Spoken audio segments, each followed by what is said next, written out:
আল্লাহু আকবার। শুধুমাত্র কেবলমাত্র একমাত্র রাসূলুল্লাহ সাল্লাল্লাহু আলাইহি ওয়াসাল্লাম সহ সমস্ত সাহাবীরা তারা হিজরত করেছেন উদ্দেশ্য একটাই, সেটা হলো ইসলামকে বিজয়ী করা। ঠিক কি না? কি করা? ইসলামকে বিজয়ী করা। সেই ইসলাম বিজয়ী করতে গিয়ে সোনার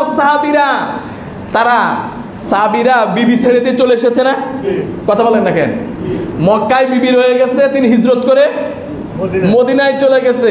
ছেলেমেয়েরা মক্কায় রয়ে গেছে, তিনি মদিনায় চলে গেছেন। ঘর বাড়ি মক্কায় রয়ে গেছে, তিনি মদিনায় চলে গেছেন। ব্যবসা বাণিজ্য মক্কায় রয়ে গেছে, তিনি মদিনায় চলে গেছেন। তার ধন সম্পদ সব মক্কায় রয়ে গেছে, তিনি মদিনায় চলে গেছেন। কি জান নাই? উদ্দেশ্য কি? একটাই উদ্দেশ্য, কি? আল্লাহর সন্তুষ্টি, ইসলামকে কি করা? প্রতিষ্ঠিত করা, বিজয়ী করা। কিয়ামত পর্যন্ত তাদের এই প্রচেষ্টার কারণে, ত্যাগের কারণে ইসলাম কিয়ামত পর্যন্ত প্রতিষ্ঠিত থাকবে। ঠিক কিনা বলেন?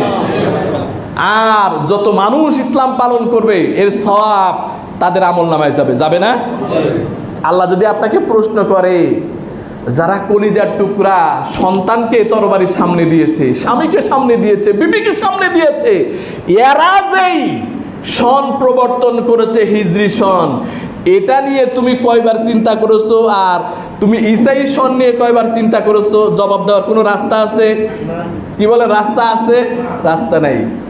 তবে আমার মনে হয়, যেহেতু আমাদের কিছু করার নাই, সব কিছু এভাবেই হচ্ছে, সারা বিশ্ব, গোটা পৃথিবী আজকে এভাবেই চলছে, তবে আপনি অন্তত হিজরি সনকে আপনার নিজস্ব সংস্কৃতি, রসুলের উম্মত হিসাবে রসুলের সাহাবীরা যেই সন প্রবর্তন করেছে এটাকে ভালোবাসা আপনার কর্তব্য।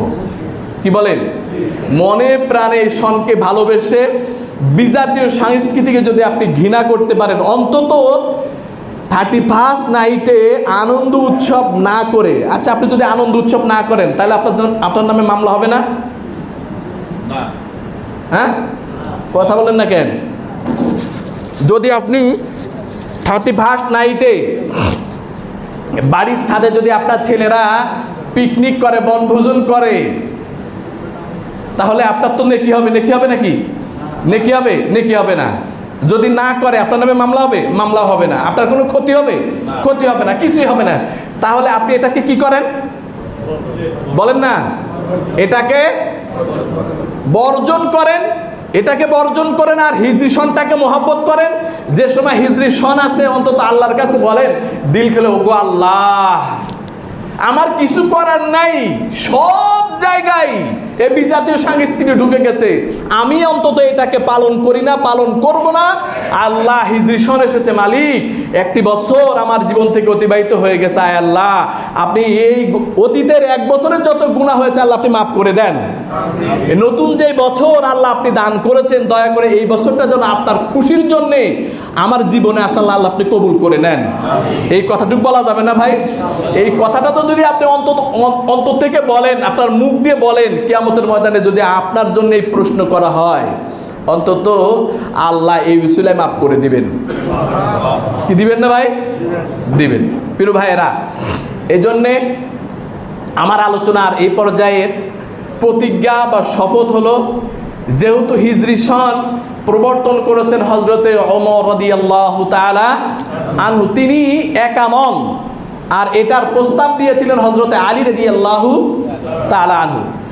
তিনার প্রস্তাবে সাহাবীদের সর্বসম্মতিক্রমে রাসূলুল্লাহ সাল্লাল্লাহু আলাইহি ওয়াসাল্লামের ওফাতের 6 বছর পরে 16 থেকে 17 হিজরিতে হিজরি সন প্রবর্তন করা হয়। আমরা সাহাবীদের এই আমলটাকে, প্রবর্তনকে আমরা এটাকে প্রাধান্য দিয়ে অন্তত ভালোবেসে হিজরি সনকে অন্তত মনে রাখবো, ইনশাআল্লাহ। জোরে বলেন ইনশাআল্লাহ। আজকে অন্তত আপনি একাকী নামাজ পড়ে দোয়া করার সময় আল্লাহর কাছে দোয়া করবেন যে আল্লাহ, এই গত 1 বছর আমি যত গুনাহ করেছি, নতুন বছরের উসিলায় আল্লাহ আপনি মাফ করে দেন। জোরে বলেন আমিন। আর এই সামনের যে বছরটা 1446 হিজরি, আল্লাহ আমার জন্য আপনার সন্তুষ্টির বছর হিসাবে কবুল করে নেন। 1446 হিজরিকে আয় আল্লাহ আপনি আমার জন্যে, আমাদের জন্যে আপনার সন্তুষ্টির বছর হিসাবে কবুল করে নেন। আপনারা খুশি হলে আরেকটু জোরে আমিন বলতেন। এর চাইতে ভালো দোয়া হয় রে ভাই?